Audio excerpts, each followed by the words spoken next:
नमस्कार, मैं डॉक्टर प्रबोध गौड़ एक बार फिर आपके सामने हाजिर हूँ यूजीसी नेट के बूस्टर क्लासेस लेकर। आज जो मैं बूस्टर लेक्चर आपका लूंगा, उस लेक्चर में मैं आपको बताऊंगा कि किस तरीके से यूजीसी नेट के पेपर में इकोनॉमिक्स बहुत कम समय में इकोनॉमिक्स को फटाफट रिवाइज किया जाए।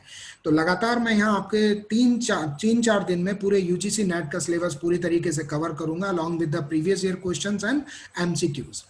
तो सबसे पहले किसी भी इकोनॉमिक्स को समझने से पहले आपको उसके मार्केट स्ट्रक्चर को समझना पड़ेगा, क्योंकि बिना मार्केट स्ट्रक्चर के आप इकोनॉमी कहाँ की सुधारेंगे, आपको ये पता होना चाहिए।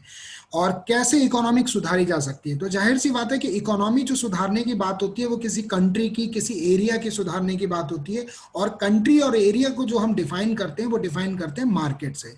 तो हमेशा ध्यान रखिए कि मार्केट स्ट्रक्चर को सबसे पहले जब समझना जरूरी है। तो मार्केट स्ट्रक्चर की जब हम बात करते हैं तो मार्केट स्ट्रक्चर में जो चीज आती है, मार्केट स्ट्रक्चर में चीज आती है, तो उससे पहले हमें ये समझना पड़ेगा कि मार्केट की डेफिनेशन इकोनॉमिक्स के हिसाब से क्या होती है। मार्केटिंग में आपने बहुत सारी चीजें मार्केट के डेफिनेशन के बारे में पढ़ा होगा कि मार्केटिंग क्या होता है। मार्केटिंग में बेचना जाता है, एक प्रोडक्शन होता है, एक खरीदने वाला होता है, एक बेचने वाला होता है। तो कुछ कुछ उससे मिलती जुलती डेफिनेशंस में आपको बताऊंगा कि व्हाट इज मार्केट। मार्केट का मतलब है कि place where there are many buyers और सेलर्स। ठीक। इकोनॉमिक्स क्या कहती है कि मार्केटिंग कहती है कि वहां एक बेचने वाला होता है और एक खरीदने वाला होता है, लेकिन इकोनॉमिक्स कहती है कि इकोनॉमी के लिहाज से वहां पर एक बेचने वाला और कई खरीदने वाले, या एक खरीदने वाला और कई बेचने वाले, दो कंडीशन है, दोनों हो सकती है। तो कहने का मतलब क्या है कि place where there are many buyers and sellers. ठीक। तो that is known as market. Activity engaged in buying and selling act. Marketing की दूसरी डेफिनेशन है कि एक इस तरीके की एक्टिविटी जो खरीदने और बेचने में विश्वास रखती है, ठीक है, वो मार्केट कहलाती है। तो हम यहां क्या कह सकते हैं कि it does not mean a particular place where the entire area where buyers and seller of a commodity are in close contact. अब यहां पर एक चीज समझने की है यहां पर कि मैंने अभी आपसे कहा कि द एंटायर एक्टिविटी। अब एंटायर एक्टिविटी का मतलब क्या हुआ कि place where entire activity, entire area, buyer and seller और कमोडिटी। कमोडिटी का मतलब यहां पर समझने का है आपको कि जब बहुत सारा मार्केट एक जैसा होता है। कमोडिटी का मतलब होता है, जैसे सपोज करिए मिर्च मसालों का मार्केट है, तो मिर्च मसाले के मार्केट को हम जो कहेंगे वो एक कमोडिटी कहेंगे। सोने चांदी का मार्केट है, सोने चांदी के मार्केट को हम जो कहेंगे वो एक कमोडिटी कहेंगे। यहां पर यही चीज समझाई गई है कि entire area where buyer and seller of a commodity are in close contact and they have one price of same commodity. और हमेशा ध्यान रखिए कि मार्केट का डेफिनेशन होती है कि कोई भी कमोडिटी का प्राइस लगभग वहां पर लगभग एक जैसा होता है। तो ये मैंने एक ओवरव्यू आपको दिया कि इकोनॉमिक्स के हिसाब से मार्केट की क्या डेफिनेशन है, कि मार्केट में बहुत सारे खरीदने वाले और बहुत सारे बेचने वाले भी हो सकते हैं, मार्केट में एक बेचने वाला और कई सारे खरीदने वाले भी हो सकते हैं, मार्केट में एक खरीदने वाला और कई सारे बेचने वाले भी हो सकते हैं। आगे मैं धीरे धीरे बताऊंगा आपको कि किस तरीके से एक खरीदने वाला और कई सारे बेचने वाले के कंडीशंस में उनके लिए क्या होगा। उससे पहले मैं रिक्वेस्ट करना चाहूंगा कि अगर आपने अभी तक ये चैनल को सब्सक्राइब नहीं किया हुआ है तो प्लीज इसको सब्सक्राइब करिए और बेल आइकन का बटन दबाना ना भूलें, ताकि आपको समय से अगले लेक्चर्स का नोटिफिकेशन पहुंच जाए। और सभी सुनने वाले और सभी जुड़े लोगों से मेरा रिक्वेस्ट रहेगा कि इस लेक्चर्स को ज्यादा से ज्यादा लोगों तक शेयर करें, ताकि बाकी लोगों का भी भला हो सके। जैसा हमको मालूम है कि 15 सितंबर से हमारे एग्जामिनेशन की डेट आ चुकी है और बहुत सारे बच्चे हमसे जुड़ के ये चाहेंगे कि फटाफट उनका क्विक रिवीजन हो जाए। चलिए अगली बात करते हैं अब इसकी। अब बात आती है कि मार्केट स्ट्रक्चर की, कि मार्केट स्ट्रक्चर किस तरीके से होता है इकोनॉमिक्स के हिसाब से। तो इकोनॉमिक्स के हिसाब से मार्केट स्ट्रक्चर में हमेशा क्या होता है, the characteristics of a market that influence the buyer. हमेशा ध्यान रखिए कि इन्फ्लुएंस द बायर यानी कि खरीदने वाले को इन्फ्लुएंस करने वाला सबसे पहला स्ट्रक्चर होता है। अगर आपका खरीदने वाला, ठीक है, आपके मार्केट से, आपके प्रोडक्ट से इन्फ्लुएंस नहीं हो रहा, तो इकोनॉमी कहती है कि वो मार्केट स्ट्रक्चर सही नहीं है। हमेशा ध्यान रखिए, इवन मार्केटिंग में भी ये पढ़ाया जाता है कि मार्केटिंग एक्टिविटीज अगर आपके मार्केट में इन्वॉल्व नहीं है तो उससे आपको अट्रैक्शन, इंटरेस्ट, डिजायर, एक्शन में वो कंज्यूमर या आपका उपभोक्ता कन्वर्ट नहीं होगा। तो कैरेक्टरिस्टिक्स यहां मैंने क्या बताया मार्केट स्ट्रक्चर का, कि influence the buyer and the result of firms working in the market. जो रिजल्ट उसका मतलब आउटकम है वो मार्केट में वहां पर दिखाई देना चाहिए। तो तो क्या निकल के आई इसकी एक दूसरी डेफिनेशन, बहुत अच्छी जो डेफिनेशन बताई है वो जॉरे ने बताई है। जॉरे कहते हैं a market is that mechanism, market is that mechanism by which buyer and seller are bound together, कि जहां पर एक मार्केट एक मैकेनिज्म है। वो मैकेनिज्म क्या है? वो जरूरत की मैकेनिज्म है, यहां पे समझने की है। आपकी जेब में जो चीज रखी है वो मेरी जरूरत है, और आपके पास जो चीज है वो मेरी जरूरत है। यानी कि वो मैकेनिज्म हमें डेवलप करनी पड़ेगी कि आपकी जेब से मेरी जरूरत पूरी हो जाए और मेरे पास जो चीज है उससे आपकी जरूरत पूरी हो जाए। तो इस चीज को इकोनॉमिक्स कहती है कि ये एक जो पैसे का लेन देन होता है, एक जो नीड का सेटिस्फेक्शन का लेन देन होता है, that is known as mechanism. A market is that mechanism by which buyer and seller are bound together. अच्छा, हमेशा ध्यान रखें, it is not necessarily a fix place. जरूरी नहीं है कि ये मार्केट के जो है फिक्स प्लेस पर ही हो। क्यों फिक्स प्लेस पर हो? क्योंकि मार्केट एक बहुत ही बड़ा मास स्ट्रक्चर है। वो मास स्ट्रक्चर में हम अभी मैंने थोड़ी देर पहले आपको बताया कि कई बेचने वाले हो सकते हैं और कई खरीदने वाले हो सकते हैं। तो इसीलिए यहां पर लिखा गया it is not necessarily a fix place. वो हो सकता है कि मैं एक्स के पास जाके ले लूं, मैं हो सकता है मैं वाई के पास जाके ले लूं, हो सकता है मैं जेड के पास जाके ले लूं। जाऊंगा मैं तभी जहां पर मेरी जरूरतें पूरी हो रही होंगी। मैं उम्मीद करूंगा कि आप समझ गए होंगे कि मार्केट स्ट्रक्चर क्या है। अगली बात करते हैं इकोनॉमिक्स टर्मिनोलॉजीज। सीधे सीधे मुद्दे पर आ गया हूं मैं, क्योंकि बहुत कम समय रह गया है यूजीसी नेट के लिए। तो इकोनॉमिक को समझने के लिए इकोनॉमिक्स की टर्मिनोलॉजीज को समझना पड़ेगा। सबसे पहला टर्म है हमारा एरिया। एरिया क्या होता है? A market does not mean a particular place. हमेशा ध्यान रखिए कि मार्केट कभी एक पर्टिकुलर प्लेस को बताता नहीं है, ठीक? क्योंकि हमेशा जब भी हम मार्केटिंग की बात करते हैं या किसी भी कमोडिटी की बात करते हैं, एक मास की बात करते हैं। But the whole region where sellers and buyer of a product are spread. लेकिन यहां पर क्या होते हैं? अलग अलग स्कैटर्ड फॉर्म में होते हैं। इस स्कैटर्ड फॉर्म को ही कहते हैं कि हम मार्केट हमारा ओलिगोपोली मार्केट है, ठीक है? Modern modes of communication transport have made the market area for the product very wide. और आज जितना भी आप देखें कि एक वाइड मार्केट है, बहुत ही बड़ा स्प्रेड फैला हुआ मार्केट है, वो जस्ट बिकॉज ऑफ हमारा ease of transportation, ease of communication. हम मार्केट को बहुत बड़ा है। सपोज करिए कि मेरा जो एरिया के हिसाब से मैं कह सकता हूं कि मेरा जो बेचने वाला है वो बैंगलोर में बैठा हुआ है। आज मैं उसकी वेबसाइट के थ्रू क्लिक करता हूं और वहां से वो चीज में यहाँ पर 2 या 3 दिन में आ जाता है। तो कहने का मतलब यही है कि मार्केट किसी भी बाउंड्रीज में बंधा हुआ नहीं है इकोनॉमिक्स के हिसाब से।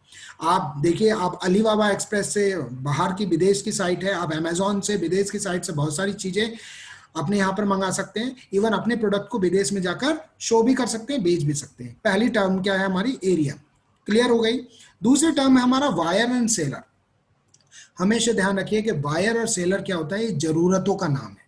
मैं इसको कहूंगा कि वायर सेलर का मतलब होता है जरूरतों का नाम, कि मेरी जरूरत जिससे पूरी होगी वो बेचने वाला होगा, और मेरी जरूरत जिससे पूरी होगी वो मेरा खरीदार होगा। तो वायर एंड सेलर का मतलब होता है जरूरतों को पूरी करने वाला। अगले टर्म पे बढ़ते हैं हम, कमोडिटी। वन कमोडिटी को समझने के लिए, कमोडिटी को समझने के लिए सबसे पहले वन कमोडिटी को समझेंगे। वन कमोडिटी का मतलब होता है a market is not related to a place but to a particular product. कोई भी मार्केट किसी प्लेस से नहीं जाना जाता, वो एक पर्टिकुलर प्रोडक्ट से जाना जाता है। जैसे सपोज करिए कि आपके भी अगर जहां जो लोग भी मेरा लेक्चर देख रहे हैं या सुन रहे हैं, वो ध्यान करें कि आप एक पर्टिकुलर चीज खरीदने के लिए एक पर्टिकुलर एरिया में जाते हो। जैसे सपोज करिए कि मैं जहां, अगर मैं बात कहूं कि कपड़े का मार्केट है, तो आप तुरंत कहोगे चांदनी चौक, ठीक? आप कहोगे इलेक्ट्रॉनिक्स का मार्केट है, आप कहोगे नेहरू पैलेस, ठीक है? तो ये क्या हुआ कि not related to a place but a particular product. यानी कि हम जो चीज जानते हैं वो प्रोडक्ट के बेस पर मार्केट को पहचानते हैं, मार्केट के बेस पर प्रोडक्ट को शायद ही पहचानते हो। तो यहां पर कमोडिटी का मतलब है कि वो एरिया मार्केट का जहां पर उस जैसी हजारों चीजें बिक रही हैं। This is called commodity. Hence there are separate market for various commodity. इसलिए यहां पर मैंने कहा कि उस जैसी सेम चीज जो बिकती है वो पर्टिकुलर उस कमोडिटी का मार्केट हो गया। तो एक मार्केट में हजारों कमोडिटीज हो सकती हैं, यानी कि लाखों प्रोडक्ट हो सकते हैं, ठीक? अगली बात करते हैं हम फ्री कंपटीशन की। मार्केट में हमेशा एक फ्री कंपटीशन होता है, उसके बहुत बड़े फायदे भी हैं और बहुत ज्यादा नुकसान भी है। अभी क्योंकि हम पॉजिटिव बात करेंगे, हम फायदों की बात करेंगे, नुकसान की बात आगे मैं बताऊंगा। फ्री कमोडिटी का कंपटीशन का मतलब क्या हो गया कि there should be free competition among buyers and sellers in the market. Free competition का क्या मतलब है कि आपका खरीदार भी फ्री है कि वो आपको छोड़कर वाई के पास चला जा सकता है, ठीक है।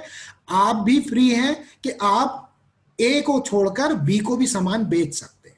क्या कहा मैंने कि आपका खरीदार भी फ्री है कि वो एक्स को छोड़कर वाई के पास जा सकता है, और मिस्टर जेड भी फ्री है कि वो ए को छोड़कर बी को छोड़कर सी को आवाज लगा के सामान बेच सकते हैं कि आइए भाई साहब बहन जी प्लीज इसको लेके जाइए। तो कहने का क्या मतलब हो गया, free competition, there should be free competition among buyer and seller in the market. It is in relation to the price determination of a product among buyers and sellers. अब यहां पर क्या होता है कि फ्री कंपटीशन का क्या मतलब है, तो यहां पर इकोनॉमिक्स के लिहाज से जो मैं बात करूंगा, फ्री कंपटीशन का मतलब होता है प्राइस से, प्राइस से रिलेशन होता है। प्राइस का मतलब क्या है कि एक कंपटीशन है। सपोज करिए कि एक बाजार है, फल मंडी है, उस फल मंडी में दो तीन ठेले वाले हैं, तो आप वहां पर रोक नहीं सकते कि ठेले सारे अमरूद जो बिक रहे हैं वो सब एक ही रेट में बेचे। आप किसी को कंपेल नहीं कर सकते कि सारे सेब या अनार जो बिक रहे हैं वो एक ही रेट में बिके।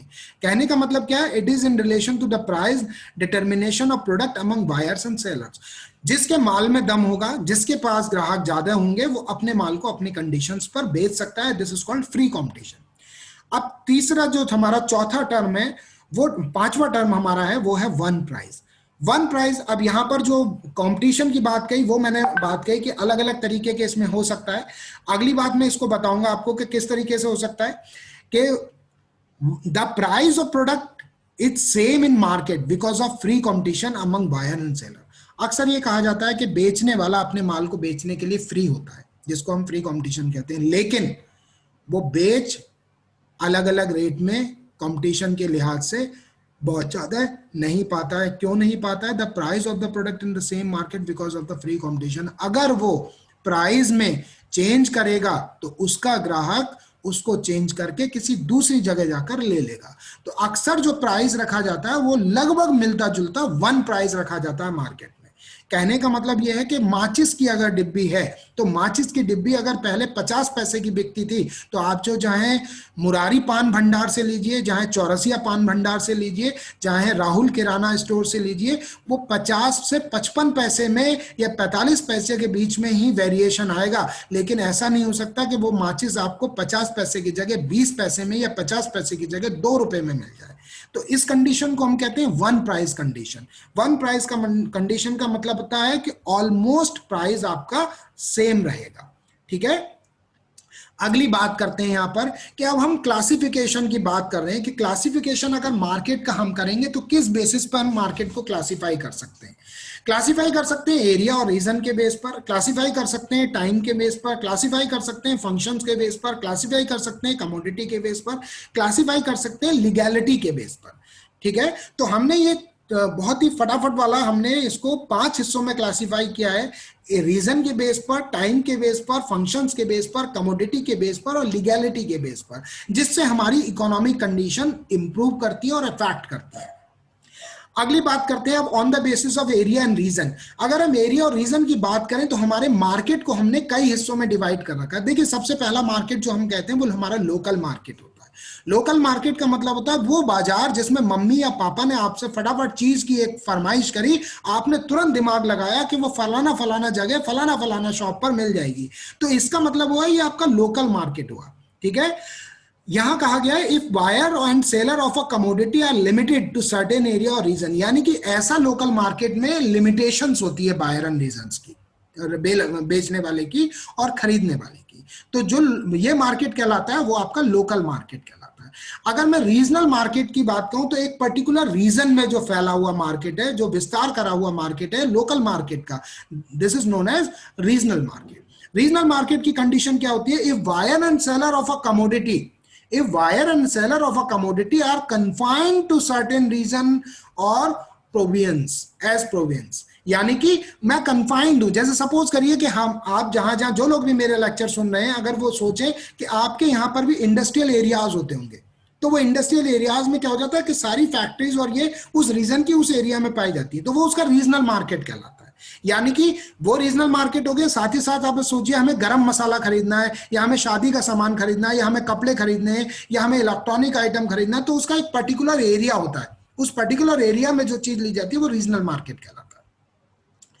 इसके बाद नेशनल मार्केट की बात आती है। मैंने अभी आपको बताया कि लोकल मार्केट से रीजनल मार्केट बना, और कई सारे लोकल मिलकर एक रीजनल बनाते हैं और कई सारे रीजनल मिलकर एक नेशनल मार्केट बनाते हैं।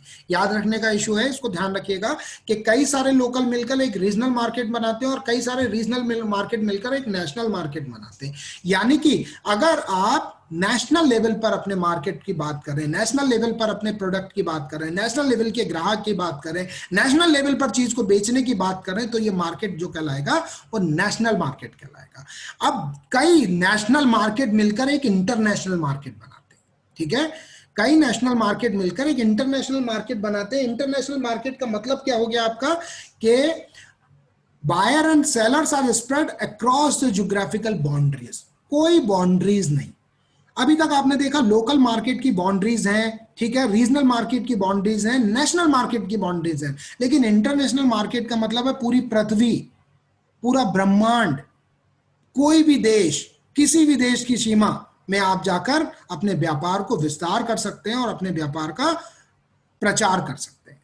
तो ये जो मार्केट कहलाता है वो आपका कहलाता है इंटरनेशनल मार्केट। अब यहां पर एक चीज मैंने दिया हुआ कि हर एक जगह इंटरनेशनल मार्केट या नेशनल मार्केट में बेचने का तरीका अलग होता है। देखिए कैसे बेचते हैं। ये एक एग्जांपल दिया हुआ है यहां पर रूरल मार्केट का, बहुत ध्यान से देखिए।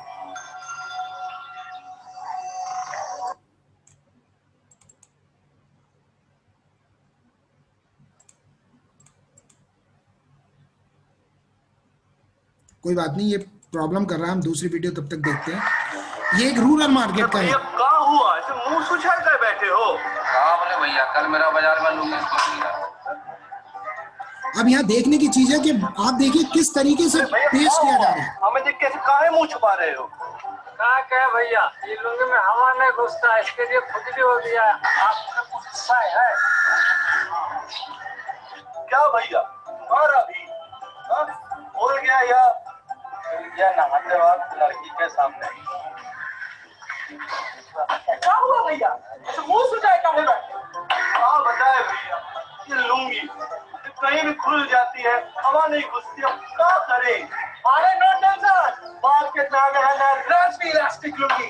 पहले हर कोई खोलने का कोई झंझट नहीं, हवा घुसे हर कहीं से।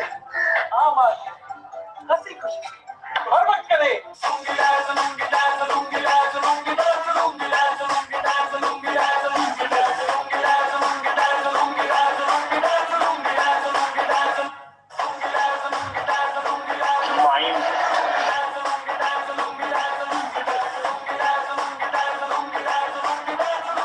अब यहाँ पर आपने देखा कि ये भी एक मार्केट का तरीका है कि इस मार्केट में अपने प्रोडक्ट को किस तरीके से ये लोग प्रोपोगेट कर रहे हैं। तो यही है कि लोकल मार्केट में अब आप देखिए कि ये रूपा या सो कॉल्ड जो भी लुंगी थी, इस लुंगी को इन्होंने लोकल से रीजनल मार्केट और रीजनल से नेशनल मार्केट और नेशनल मार्केट से इंटरनेशनल मार्केट में उतारने के लिए, हम अपनी इकोनॉमी को बढ़ाने के लिए, अपना स्केल्स को बढ़ाने के लिए ये प्रोडक्शन और इस तरीके से उसका एडवर्टीजमेंट करते हैं। अब मैं यहाँ पर आपको अगर ये चल जाता है तो एक दूसरा एडवर्टीजमेंट दिखाना चाहूंगा। नहीं चल पा रहा है, समय खराब नहीं करेंगे, आगे बढ़ेंगे। अब हम बात करते हैं कि टाइम के बेसिस पर जो मार्केट को हमने कहा कि अभी ये मैंने रीजनल के बेसिस पर आपको टाइम का मार्केट का क्लासिफिकेशन आपको दिखाया और उस मार्केट से किस तरीके से हम अपने ग्राहक को संतुष्ट कर सकते हैं और किस तरीके से ग्राहक की संतुष्टि के बाद इकोनॉमिक्स को अपनी सुधार सकते हैं।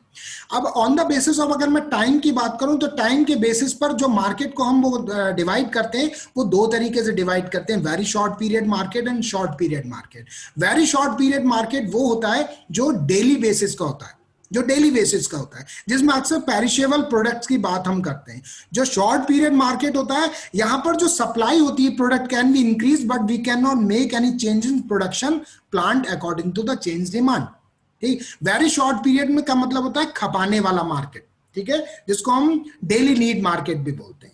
इसके बाद यहाँ पे जो वेरी शॉर्ट पीरियड मार्केट होता है, शॉर्ट पीरियड मार्केट में क्या होता है कि जैसे सप्लाई हमें जो देनी है मार्केट में, वो मार्केट की डिमांड के हिसाब से देनी है, लेकिन हम अपने प्रोडक्शन का लेवल बहुत ज्यादा तेजी से नहीं बदल सकते। अगले की बात करेंगे long period market and very long period market. Long period market का मतलब होता है it is in which we can make necessarily change in plant and machinery. जब हम लॉन्ग पीरियड में देखते हैं, शॉर्ट पीरियड में हम चेंजेस नहीं कर सकते हैं, लेकिन लॉन्ग पीरियड में जब हम देखते हैं तो अपने मार्केट में हम मशीनरी और प्लांट लोकेशन और इन सारी चीज में इकोनॉमी चेंज होते समय इकोनॉमी की चेंज करने की भावना से उसमें चेंज कर सकते हैं। ऐसी चौथा तरीके का मार्केट है on the basis of time, हमने कहा कि very long period market. Very long period market का मतलब होता है there can be large change in supply of product. जैसे सपोज करिए कि ये कोरोना टाइम चल रहा है, तो कोरोना टाइम में जो मार्केट में चेंजेस आए वो लॉन्ग पीरियड चेंजेस तो हम कह सकते हैं, लेकिन very long period change market में नहीं कह सकते। हम अभी कह सकते हैं कि मार्च के महीने से लेकर अभी दिसंबर तक हमारी इकोनॉमी में बहुत ज्यादा सुधार नहीं होगा, लेकिन हम ये नहीं कह सकते कि मार्च से लेकर अगले मार्च तक हमारी इकोनॉमी में सुधार नहीं होगा। दोनों में अंतर है। तो वेरी लॉन्ग पीरियड मार्केट का मतलब होता है कि ऐसा टाइम जो आगे तक हम आगे लेकर चले, जिससे इकोनॉमी पर हमारा परमानेंट असर पड़े। ठीक है, अगली बात करते हैं on the basis of functions. Functions के बेसिस पर हम मार्केट को दो हिस्सों में डिवाइड कर सकते हैं, जनरल मार्केट और स्पेशलाइज्ड मार्केट। जनरल मार्केट वो मार्केट कहलाता है when different type of products are transacted at the same time in a market. जब अलग अलग तरीके के मार्केट जो प्रोडक्ट्स होते हैं वो एक ही समय में एक ही मार्केट में बेचे जाते हैं। जैसे मैंने अभी शुरुआत में भी एग्जांपल दिया था चांदनी चौक। अब चांदनी चौक कपड़ों के लिए भी जाना जाता है, चांदनी चौक और चीजों के लिए भी जाना जाता है वहां पर। ठीक है, तो ये क्या हो गया, different type of product are transacted at the same time in a market. लेकिन अगर हम दिल्ली में नई सड़क की बात करें या हौज खास की बात करें तो वो जो जाना जाता है वो सिर्फ किताबों के लिए जाना जाता है। ठीक है, तो this kind of market is known as general market. If we talk about the specialized market, when only one product or a special product is transacted in market, जब कोई पर्टिकुलर, जैसे सपोज करिए बेबीज हग। Babies हग क्या है, या first cry. First cry की market में आप जाएंगे या बेबीज हग में जाएंगे तो वहां पर आपको जो जितनी भी चीजें मिलेंगी वो मिलेंगी बेबी प्रोडक्ट से रिलेटेड। या सपोज करिए फीमेल डिपार्टमेंटल स्टोर। ठीक है, तो फीमेल डिपार्टमेंटल स्टोर में फीमेल से रिलेटेड जब स्पेशलाइज्ड चीज और एक स्पेशलाइज्ड प्रोडक्ट आपको मिलता है तो वो कहलाता है स्पेशलाइज्ड मार्केट। अच्छा, ध्यान यहां रखिए कि जनरल मार्केट में इकोनॉमिक्स को हम अलग तरीके से देखते हैं और स्पेशलाइज्ड मार्केट में इकोनॉमिक्स को हम अलग तरीके से देखते हैं। आगे आने वाले समय में मैं आपको बताऊंगा कि किस तरीके से। अब on the basis of functions की हम बात करें तो सैंपल्स का मार्केट होता है और सैंपल्स के अलावा अलग अलग तरीके के मार्केट होता है। अगर हम सैंपल के मार्केट करें, in this firm need not show whole their product. जो मार्केट होता है वो कैटलॉग मार्केट कहलाता है। आप चाहें जो लोग मेरा लेक्चर सुन रहे हैं उनसे मैं कहूंगा कि वो नोट कर सकते हैं, ये कैटलॉग मार्केट कहलाता है। इस कैटलॉग मार्केट के केस में जैसे वूल का मार्केट हो गया, पेंट्स का मार्केट हो गया, ठीक है, और सैंपल का मार्केट हो गया, बटन्स का मार्केट हो गया, तो ये जितने भी मार्केट कहलाते हैं ये कैटलॉग मार्केट कहलाते हैं। दूसरा marketing by grading. In this the product is first graded according to its quality and then put for selling. ठीक है, जैसे सपोज करिए कि हम जितनी भी दवाइयां और सारी चीजें बेचते हैं वो बेचने के लिए हम क्या करेंगे,